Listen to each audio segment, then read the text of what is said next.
At 5 or 6 a.m., depending on the seasons, Fajr Salah has arrived and is on its way to soon expiring, within 100 minutes, an hour and a half.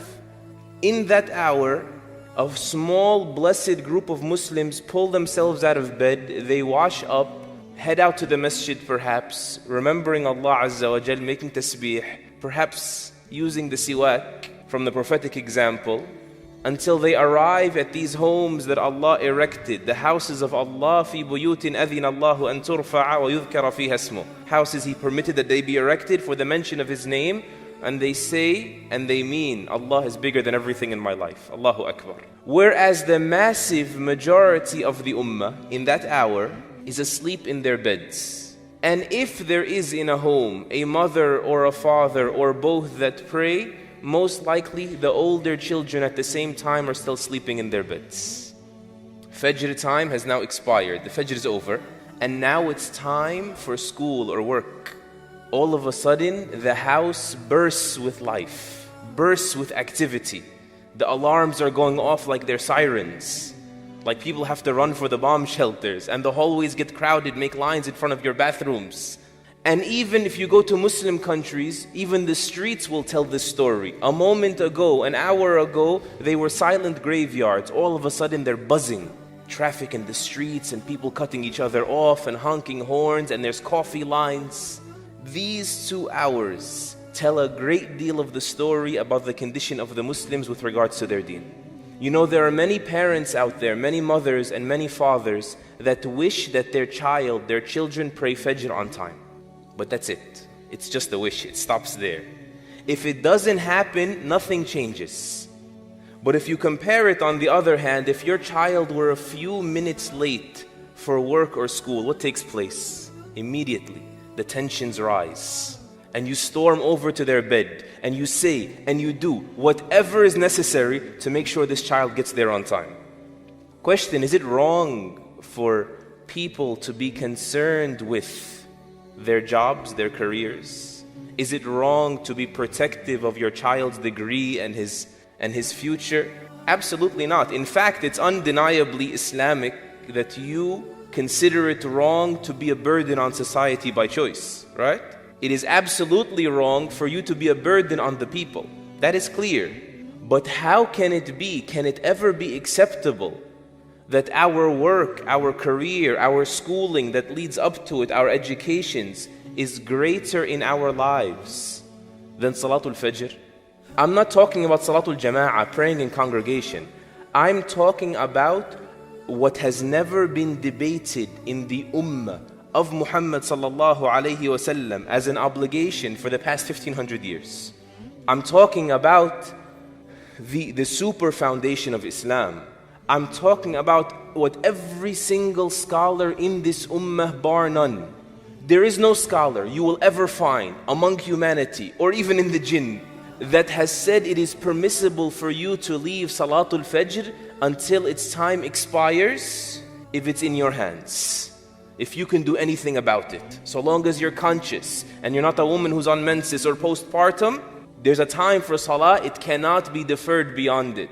As a matter of fact, Ibn Hazm and Ibn al-Qayyim say all the scholars of Islam will also agree that missing a prayer deliberately until its mandatory time expires is the greatest sin by ijma', by unanimous agreement, greater than murder, greater than drinking wine, greater than zina, greater than cruelty to your parents. Do we see it that way?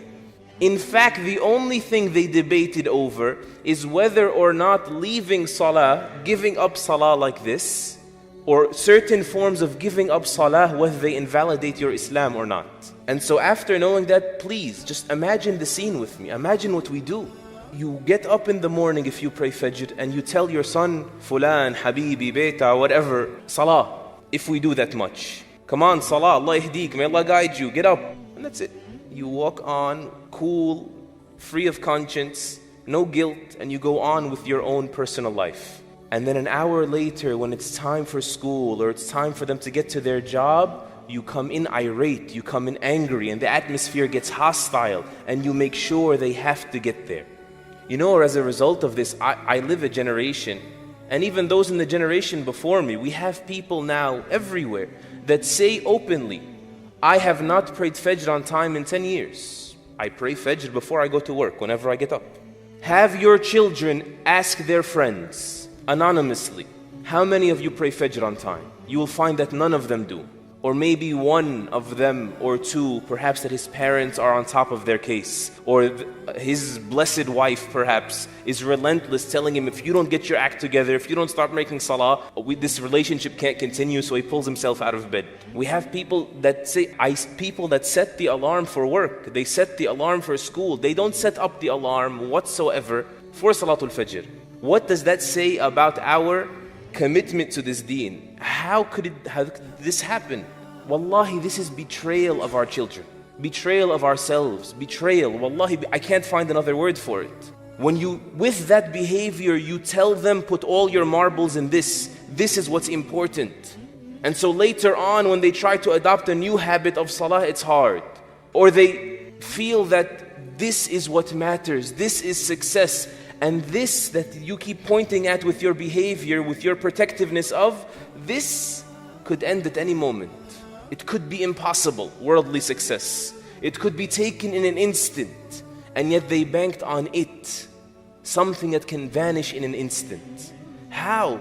How could it be that our school, which is the roadway to our career, became more important, greater in our eyes than Amudul Islam? The Prophet ﷺ called it that, the central column of Islam, because it is that which your Islam collapses without. How could it be that my start time at work, which determines the impression I put on my boss, how my boss looks at me, is more important to me than the pillar of Islam that without it I could be disqualifying myself from Islam? How could it be that my sadness when my pay is docked at work, for not showing up, for not signing in, for not giving it the due time that is expected of me, not meeting expectations, how could my sadness for being at loss with my money, being docked in my pay, be greater than my sadness when I miss Fajr one day? This is a very painful comparison that we need to make, because it reveals to us that in reality, our dunya has become greater in our hearts than our deen. Whereas Salatul Fajr, that hour of Fajr, this is the most honest hour, because it will honestly answer that question. Is dunya, worldly gain, more of a priority for me than deen?